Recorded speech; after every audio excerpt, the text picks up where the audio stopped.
প্রিয় গাইস, আজকে আমরা দেখাতে চাচ্ছি আপনাদেরকে। দেখেন আমার নিজের হাতে লাগানো, আমার নিজের বাড়িতে এই যে সুন্দর কমলা দেখে চিনতে পারতেছেন আপনারা যে এই যে দেশি কমলা আমাদের বাংলাদেশে আমার নিজের বাড়িতে আমার নিজের লাগানো। দেখেন কতগুলো কমলা আপনার বেশি দিন কিন্তু আমি লাগাইনি, এই গাছটা 2 বছর আগে লাগানো।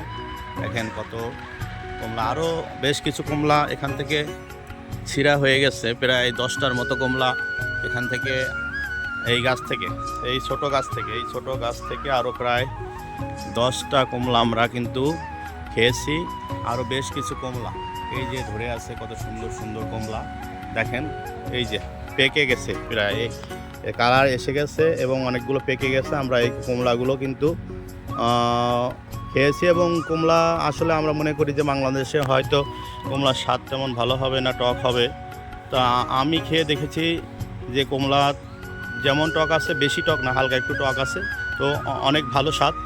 তো আসলে আমরা যদি চেষ্টা করি অবশ্যই মনে হয় কমলার বাগান করা সম্ভব। আমার মালটা গাছও আছে, আমি পরবর্তী দিন আপনাদেরকে মালটা গাছ দেখাবো। আমার নিজের বাড়িতে অনেক ফলের গাছ আছে, 20 প্রকার আমের গাছ আছে, বিভিন্ন ধরনের ফলের গাছ আছে। তার মধ্যে আজকে আপনাদেরকে দেখালাম কমলা কীভাবে, কী সুন্দর 2 বছর বয়সী একটা ছোট কমলা গাছে দেখেন কতগুলো কমলা ধরে আছে। পরের দিন আমি আমার মালটা গাছে বেশ কিছু মালটা ধরেছিল, সেগুলো খাওয়া হয়ে গেছে, কিছু মালটা আছে গাছে।